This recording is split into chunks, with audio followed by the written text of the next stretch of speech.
Me contaba una compañera que ella pues pilló a una niña copiando en un examen y entonces mandó un avalar a sus padres, ¿no?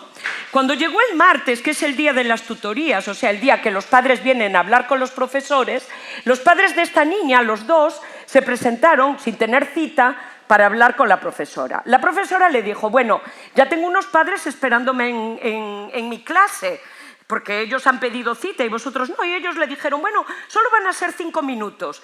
Y le dijo, bueno, pues si os parece, pasamos a la biblioteca y hablamos 5 minutos. Bueno, allí pues empezaron a llamarle mentirosa, que su hija no había copiado, pero estaba sentada en el ordenador de la biblioteca otra compañera, ¿no?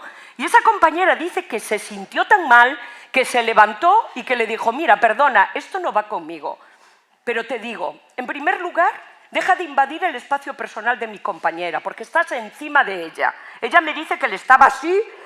En segundo lugar, le estás llamando mentirosa a una profesora. Vamos a llamar al director para que él pueda estar presente en la conversación. Yo hablando con la compañera le dije, ¿qué pasó con la niña? ¿Cómo la pillaste? Y ella me dijo, ¿sabes lo que pasa? Que es una niña de 9 y 10 y no sabía una pregunta, no iba a sacar un 9 y yo la pillé con la libreta encima de las piernas. Mi problema fue que no hice fotos. Me dijo, porque ahora ya puedes hacer fotos. Yo no lo sabía porque yo doy en infantil, entonces a mí no me copian en los exámenes. El problema fue que no hice fotos, ¿verdad? Pero el padre dijo, mi hija no miente, tú mientes, ella no copió. Esto los profesores lo viven continuamente, ¿no? Una desautorización total.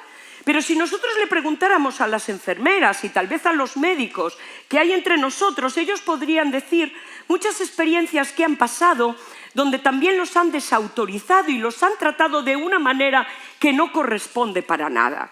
Ya no te quiero decir si tú vas a una reunión de vecinos, porque yo ya no voy, eso va Juan, yo ya no tengo, digo yo, Dios mío, una hora oyendo insultos, esta gente cómo se trata, de qué manera se habla, es increíble. Así es como el mundo funciona. Ahora yo me pregunto, ¿cómo funciona la Iglesia?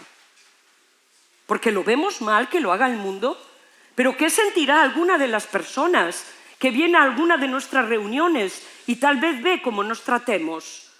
¿Es que tenemos derecho a tratarnos como se trata el mundo? ¿A hablarnos de cualquier manera? ¿Y hacer ver que no pasa nada? ¿Que todo vale? ¿Que podemos decir lo que sea y no va a pasar nada? Como probablemente ha pensado este padre, porque no le va a pasar nada. O sea, nadie le va a hacer nada, no le va a pasar nada. Tal vez entre nosotros es así también. Me gustaría hablaros de 3 personajes de la Biblia muy especiales. El primero de ellos es Saúl. Me han dicho que no voy a tener los versículos para que los pongáis, lo vamos a tener en el segundo culto, entonces, bueno, ahí los tenemos. Vale.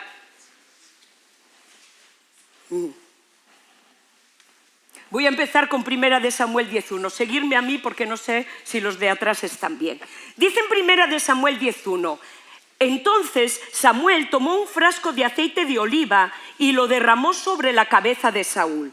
Besó a Saúl y dijo, hago esto porque el Señor te ha designado para que gobiernes a Israel, su posesión más preciada. ¿Qué clase de hombre era Saúl? Si nosotros nos hubiéramos toda la historia que luego pasó entre Saúl y David, Saúl sería un gran personaje, un ungido de Dios, un libertador de Israel. Saúl fue capaz de unir a su pueblo, estableció un reino, formó un ejército, tuvo muchas conquistas y además de todo eso, nos dice en 1 Samuel 19:23 que en una ocasión el Espíritu Santo vino sobre él y empezó a profetizar. O sea, era un profeta. Un líder escogido por Dios, con el poder de Dios y con la autoridad de Dios. Pero además Saúl valoraba profundamente a un joven que estaba empezando a crecer y que estaba empezando a aparecer por palacio. Y ese joven era David. Nos dice en 1 Samuel 18:5 que todo lo que Saúl le pedía a David que hiciera, él lo hacía con éxito. Como resultado, Saúl lo hizo comandante sobre los hombres de guerra, un nombramiento que fue bien recibido tanto por el pueblo como por los oficiales de Saúl. Saúl se sintió contento de que David viniera a servir con él. Era un chico también guerrero, un chico aguerrido, un valiente, tocaba el arpa, cantaba como nadie. Había sido una gran conquista también para él. Pero después de este versículo que acabo de leeros, un versículo más abajo, nos dice, ahora bien, y este es el versículo clave, el texto clave, ahora bien, cuando el ejército regresó, después de haber matado David al filisteo, de todos los pueblos de Israel salían mujeres a recibir al rey Saúl. Al son de liras y panderetas cantaban y bailaban y exclamaban con gran regocijo, Saúl mató a sus miles, pero David a sus 10.000. Disgustado por lo que decían, Saúl se enfureció y protestó. A David le dan crédito por 10.000, pero a mí por 1.000. Lo único que le falta es que le den el reino. Desde entonces, Saúl miró con recelo a David. Si nosotros pensáramos bien en el cántico de las mujeres, en realidad no tiene mucho sentido, porque a esta altura Saúl había matado a Goliat. Hombre, había sido una gran victoria. Pero Saúl tenía muchas más victorias y muchas más conquistas que él. Ahora, a veces las mujeres como que se vinieron arriba, como diríamos hoy día, y le salió este cántico que Saúl empezó a masticarlo, que Saúl empezó a darle vueltas y mira, claro, ya lo que están diciendo de él y como que él ya lo único que le falta pues es quitarme el reino. Y te voy a decir una cosa, cuando una cosa se te mete en la cabeza, cuando los celos te prenden en el corazón, es muy difícil luchar contra ello. Él pensó que David conspiraba contra mí. Va a hacer, ya la gente lo quiere, ya la gente le canta, me va a quitar de aquí. Aunque él sabía que era Dios quien lo había puesto ahí. Y Saúl, en vez de vivir para cuidar su reino, para hacer las funciones que como rey tenía que hacer, los últimos años de su vida solo tuvo un propósito, matar a David. Fue el único propósito que tuvo. Es verdad que Samuel ya había ungido a David para que él fuera el siguiente rey. Y David llegó al palacio, pero no llegó como rey, sino que llegó para sufrir las afrentas que el rey que estaba gobernando. David cantaba con frecuencia para el rey, porque el rey ya estaba atormentado por un espíritu que le quitaba la paz, que lo hacía, hipocondríaco, veía enemigos por todas partes. Y nosotros decimos muchas veces, ¿verdad?, que la música amansa a las bestias, pero yo creo que David, que estaba lleno del Espíritu Santo, hacía que el espíritu maligno que estaba en Saúl, que retrocediera, y por eso Saúl tenía paz. Igual a ti te puede parecer que este tormento que Saúl ejerció sobre David fue un tiempo corto, una semana de su vida. En realidad, cuando tú estudias las Escrituras, te das cuenta de que estamos hablando de 15 años de la vida de David. Y yo permitirme que sea un poco insolente y que le pregunte al Señor, Señor, ¿es así como tratas a tus ungidos? ¿15 años de sufrimiento? Pero en realidad, lo que la Escritura, cuando pone este texto delante de nosotros, nos quiere hacer ver es que Dios no estaba tan interesado en que David llegara inmediatamente al trono, sino en formar el carácter que necesitaba para que fuera un ungido y un siervo de Dios. Nos dice en el versículo 10 que al día siguiente, un día cualquiera de aquellos que Saúl estaba mal, porque tenía días buenos, pero la mayoría de los días eran malos. Uno de esos días, un espíritu atormentador de parte de Dios abrumó a Saúl y comenzó a desvariar como loco en su casa. David tocaba el arpa, tal y como lo hacía cada día.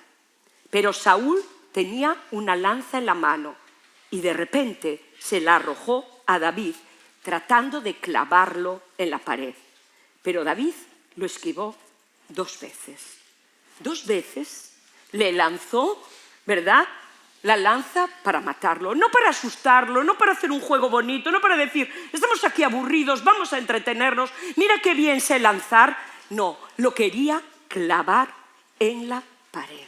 Eso es el pensamiento que Saúl tenía hacia David. ¿No era Saúl un ungido de Dios? Lo había sido. ¿Lo era ahora? ¿Nos toca a nosotros juzgarlo? Porque David no lo juzgó. ¿Qué puedes hacer? ¿Qué puedes hacer cuando te arrojan lanzas? Es extraña la pregunta, porque David cogió 5 piedras y solo necesitó una para vencer al gigante. Solo una. Imagínate la puntería que tenía David.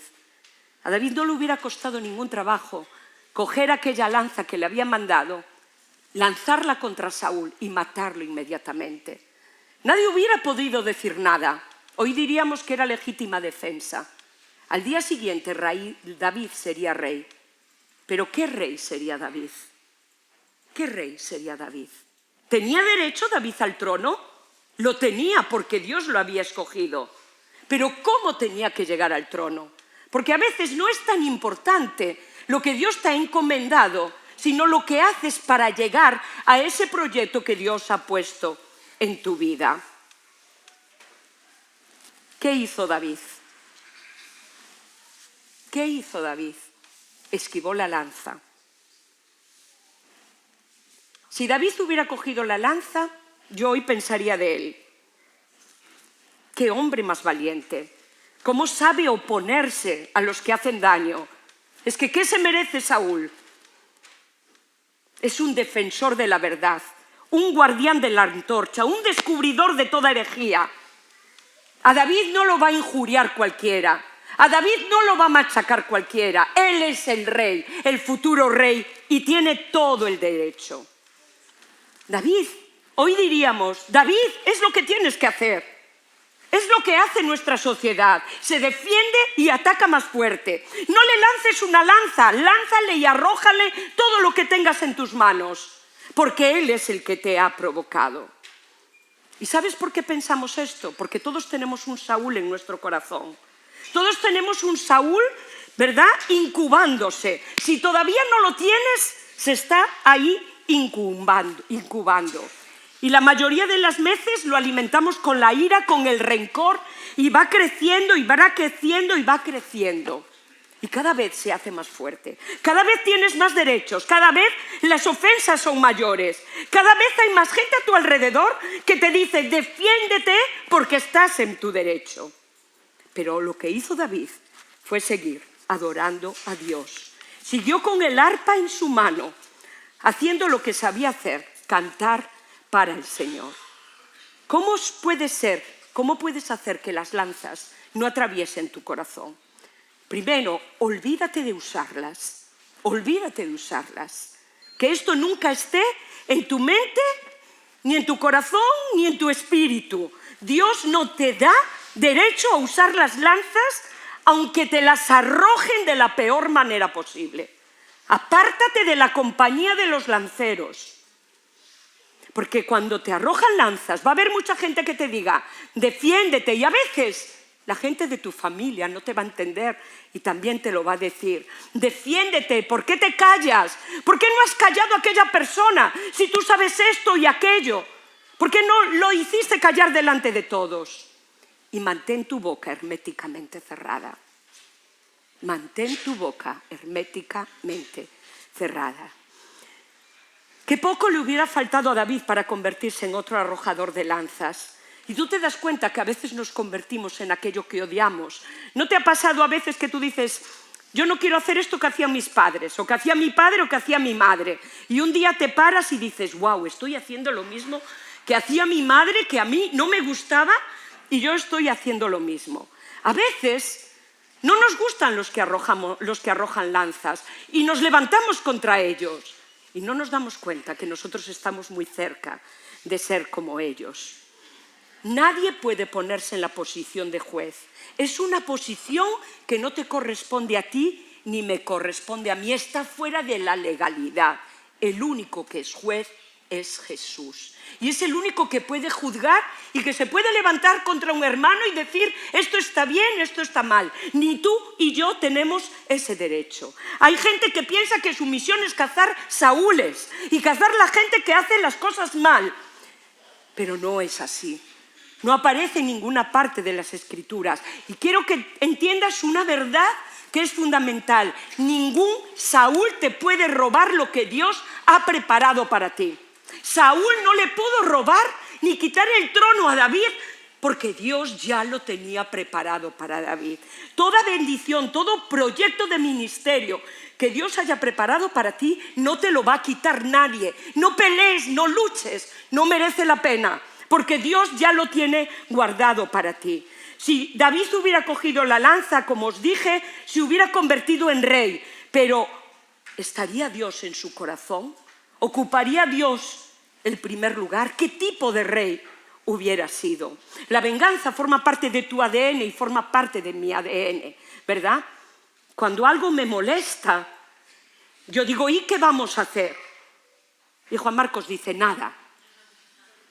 Y eso suena tremendo. ¿Cómo nada? Nada. Callar la boca y aguantar. A veces es lo único que puedes hacer, callar la boca y aguantar. No sé si alguna vez te has sentido como David, perseguido, injuriado, porque lo que llama la atención es que David nunca habló mal de Saúl, nunca tuvo un mal gesto hacia Saúl, nunca tuvo una mala actitud hacia Saúl, siempre se sometió a su autoridad, siempre lo respetó. Y eso hace que David sea especial, eso hace que la Biblia diga que David era un hombre conforme al corazón de Dios. ¿Podrá decir Dios eso de nosotros? La Biblia recoge 2 veces en la que David le perdonó la vida a Saúl, porque David tuvo que huir del reino, porque Saúl no lo consideraba. Saúl, su orden era captúrelo y mátelo como un perro. Era lo que él consideraba David, mátenlo como un perro. Y David tuvo que huir, y tuvo que huir a las cuevas, tuvo que huir al desierto. Y mira, no es nada fácil vivir en las cuevas, no es nada fácil vivir en el desierto. Y él lo hizo porque no quiso saltar la voluntad de Dios y porque no quiso levantar la mano contra Saúl. 15 años de sufrimiento. 2 veces recoge la Biblia. Entiendo que con esto el pasaje bíblico nos quiere decir claro, nos quiere dejar claro que David no quiso levantar nunca su mano contra Saúl. Porque mira, a veces no nos vengamos porque no podemos. Hay que reconocerlo, a veces no podemos. Pero David podía y no lo hizo. Y ahí sí que me gustaría poder leer 1 Samuel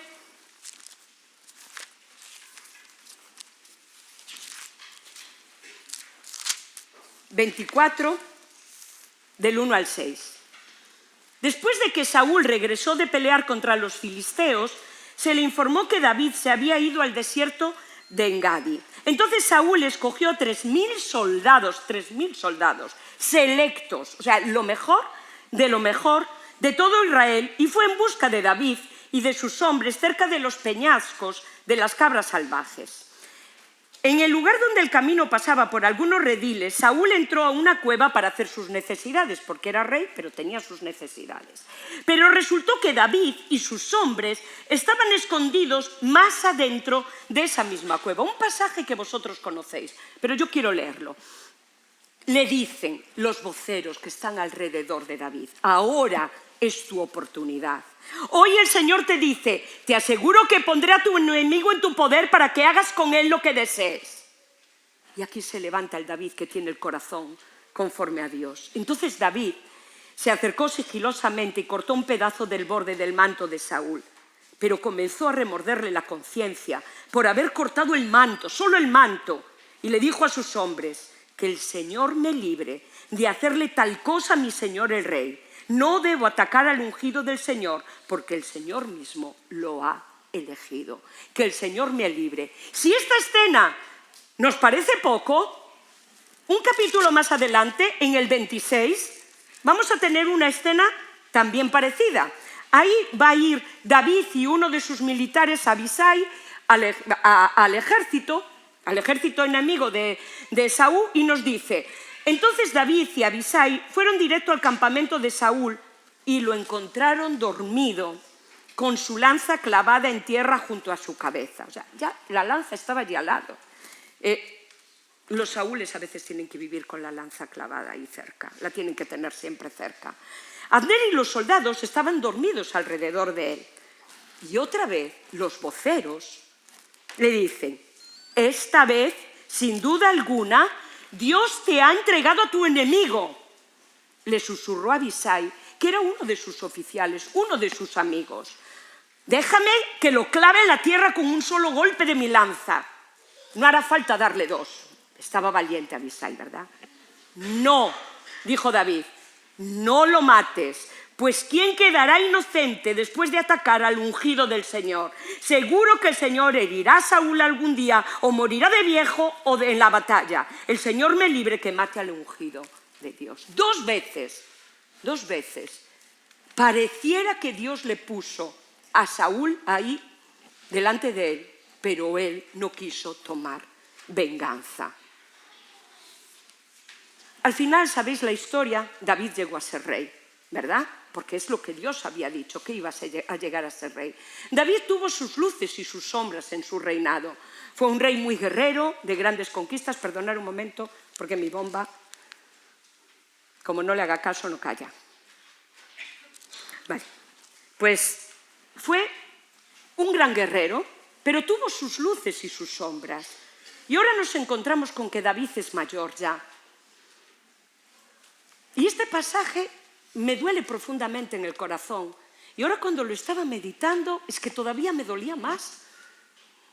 Porque vemos ya un David que ha peleado, que ha estado huyendo 15 años de Saúl, y ahora se va a enfrentar a otro problema parecido. Distinto, pero parecido. Porque si Saúl iba de frente arrojándole lanzas, ahora su propio hijo Absalón se va a levantar de manera sutil para quitarle el trono. Y yo digo, Dios, ¿pero no ha sufrido bastante David? ¿De verdad que es necesario que en los últimos años de su vida tenga que pasar por el dolor tan tremendo de ver cómo tu propio hijo se quiere levantar y te quiere matar porque quiere llegar al trono? Un trono que probablemente era legítimo y al que tenía derecho y al que hubiera podido llegar. ¿De verdad hacía falta que David aprendiera otra lección en los últimos años de su vida? Yo hubiera dicho que no, pero Dios consideró que sí que era necesario. En el relato se incluyen algunos datos bastante sorprendentes sobre Absalón, que nos dicen cómo era, ¿no? Era hermoso, una expresión que alude tanto al aspecto físico como al aspecto de su personalidad. Nos dice que no tenía ningún defecto físico, o sea, era perfecto en todos los sentidos. Dice, desde la planta de su pie hasta la coronilla. Y tenía el pelo largo. Juan, aún tienes esperanzas. Solo se lo cortaba una vez al año. ¿Y cuánto pesaba? Ya no me acuerdo. Bueno, era un fenómeno. Absalón era un fenómeno de chico. Pero además, él se hizo con sus seguidores. Pero él, como os decía antes, no fue directamente a atacar a David, sino que él maquinó, y esa es la palabra, maquinó algo tremendo. Absalón es un personaje arrogante, pero firme y decidido. Era un guerrero, pero no tenía las virtudes de su padre, ni tenía un corazón conforme al corazón de Dios. Si no, no hubiera hecho lo que hizo, ¿verdad? Tú fíjate que este hombre tan astuto, mira en 2 de Samuel 15:4,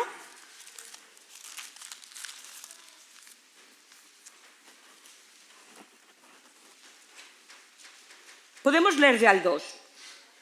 Cada mañana se levantaba temprano e iba a la puerta de la ciudad. Cuando la gente llevaba un caso al rey para que lo juzgara, Absalón le preguntaba de qué parte de Israel era. Y la persona le mencionaba a qué tribu pertenecía. Entonces Absalón, como quien no quería la cosa así, le decía, usted tiene muy buenos argumentos a su favor.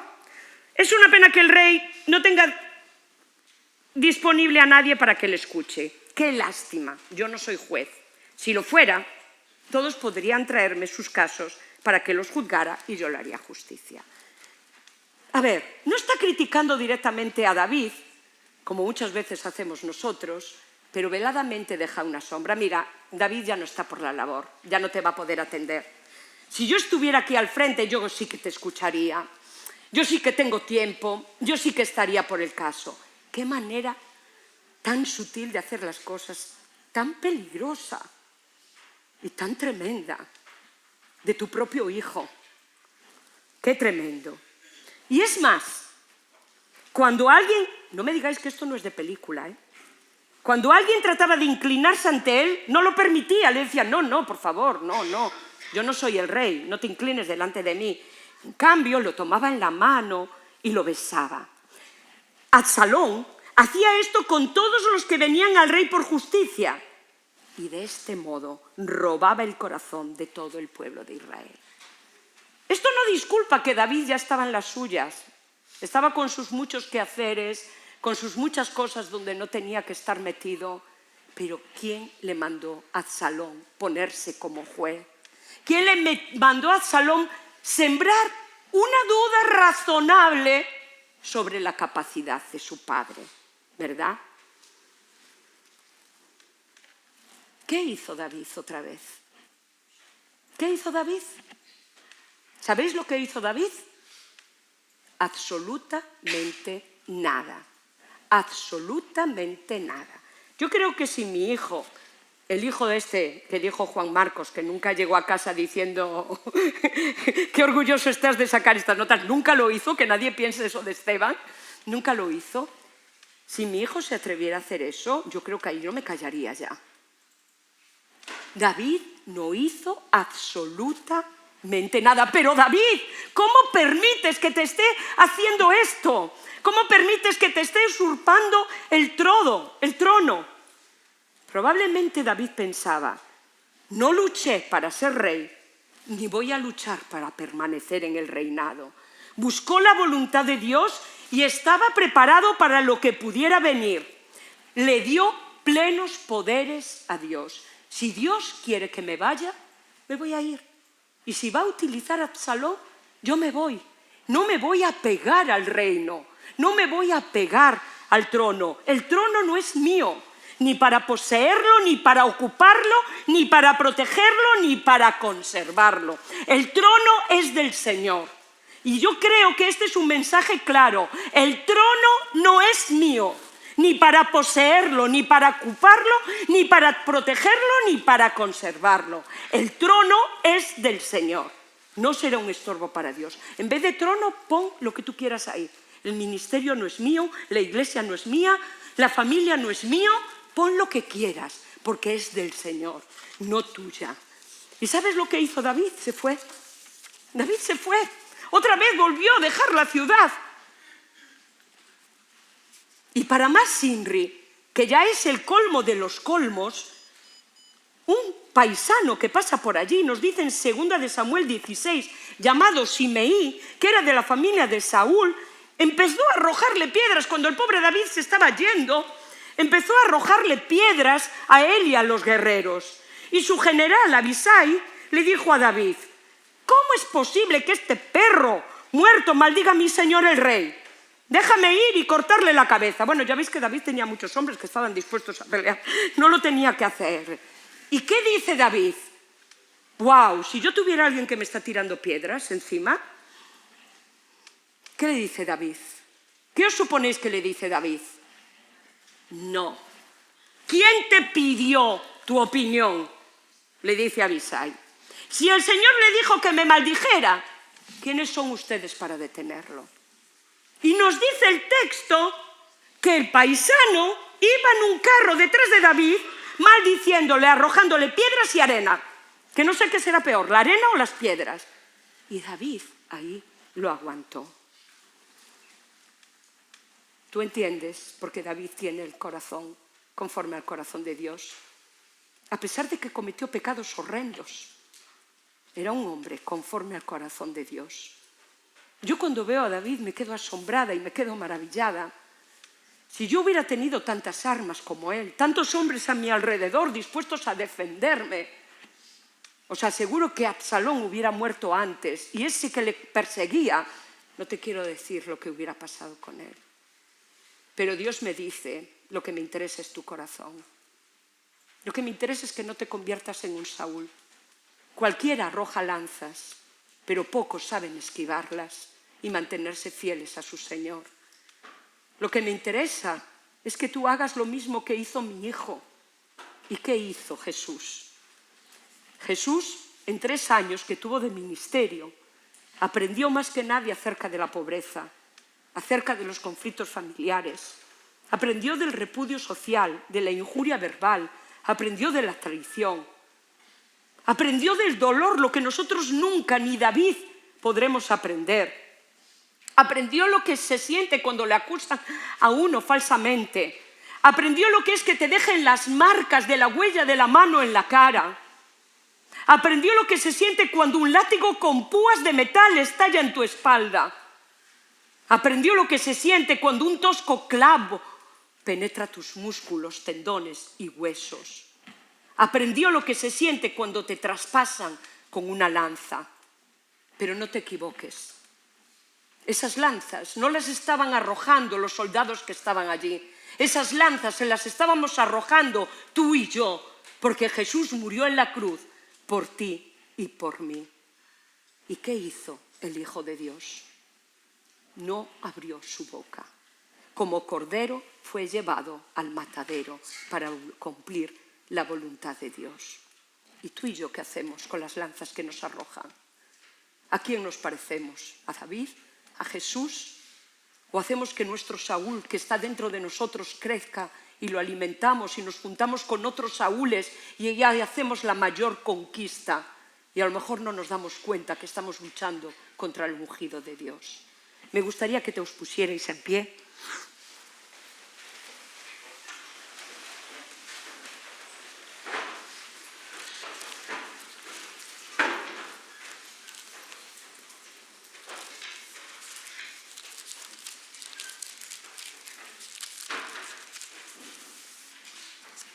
Y que ahí me pudierais hacer un gesto solo para el Señor de ¿a quién de vosotros le han arrojado lanzas? Puedes levantar la mano si te han arrojado lanzas.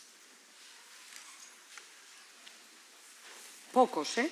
Bueno, me alegro. Pocos. Ahora yo quiero que tú te imagines con esa lanza en tu mano y tú eres el que vas a decidir lo que vas a hacer con ella. ¿Vas a devolverla? ¿O simplemente no vas a ser juez y vas a dejar que Jesús haga justicia o haga misericordia? Como me enseñó últimamente una hermana, que es mejor pedir misericordia que justicia. Yo me gustaría orar para que ni tú ni yo lleguemos a ser lanceros. A mí me encantaría ser lancero, me encantaría. Pero sé que ese no es el camino. Y me duele, porque soy una luchadora. Soy una peleona. Soy de las que tengo que decir hasta la última palabra. Y cada vez que el Espíritu Santo me dice, cállate, es como si me dieran una tunda. Digo yo, ¿cómo es posible con todos los argumentos que se me ocurren? Todo lo que se me ocurre ahí, todo lo que viene a mi mente. Pero no quiero ser un arrojador de lanzas. El mundo está lleno de arrojadores de lanzas. Lo que hace falta son los que deciden ser adoradores y no arrojarlas. Me gustaría terminar con una oración y leyendo el Salmo 142, que creo que refleja como nadie el dolor tan grande que sintió David. Clamo al Señor, ruego la misericordia del Señor. Expongo mis quejas delante de Él y le cuento todos mis problemas. Fíjate que es al Señor, no a todo el mundo por ahí. Cuando me siento agobiado, solo tú sabes qué camino debo tomar. Vaya donde vaya, mis enemigos me han tendido trampas. Busco a alguien que venga a ayudarme, pero a nadie se le ocurre hacerlo. Nadie me ayuda. A nadie le importa un bledo lo que me pasa. Pero entonces oro a Dios, oh Señor, y digo, tú eres mi lugar de refugio. En verdad eres todo lo que quiero en la vida. Oye mi clamor, porque estoy muy decaído. Rescátame de mis perseguidores, porque son demasiado fuertes para mí. Sácame de la prisión, para que pueda agradecerte. Los justos se amontonarán a mi alrededor pero tú eres bueno conmigo. Sí, Padre, que estás en los cielos, queremos alabarte y adorarte y queremos decirte que nuestro anhelo es aprender de Jesús, Señor. En Él tenemos el modelo que se cayó, que tenía todo el derecho, que tenía toda la autoridad, pero renunció a ella por amor a nosotros. Y nosotros en esta mañana queremos ponernos delante de ti, Señor. Queremos poner todas esas lanzas que han llegado a nuestro corazón, que nos han herido, porque no vamos a decir que no nos han herido, que nos han herido y que nos han traspasado, pero queremos decirte que no tenemos ningún derecho a juzgar. Queremos renunciar a nuestro derecho a defendernos, a devolver las lanzas y a pedirte a ti misericordia, Señor. A pedirte a ti que tú, que eres el que haces las cosas perfectas, puedas obrar en nuestros corazones. Señor, me importa mi corazón. Me importa mi corazón. No quiero que se contamine. No quiero que tenga un Saúl dentro. No quiero que tenga resentimiento. No quiero que tenga heridas. Quiero que sea un corazón libre para adorarte y para bendecirte como tú te mereces, porque tú eres digno de ellos. Sana en el nombre de Jesús todas las heridas de mis hermanos que han levantado su lanza delante de ti, Señor, y haz una obra maravillosa en medio de nosotros, y que para ti sea la gloria y la honra, porque es en el nombre de Jesús que oramos. Amén y amén. Gracias y que Dios os bendiga.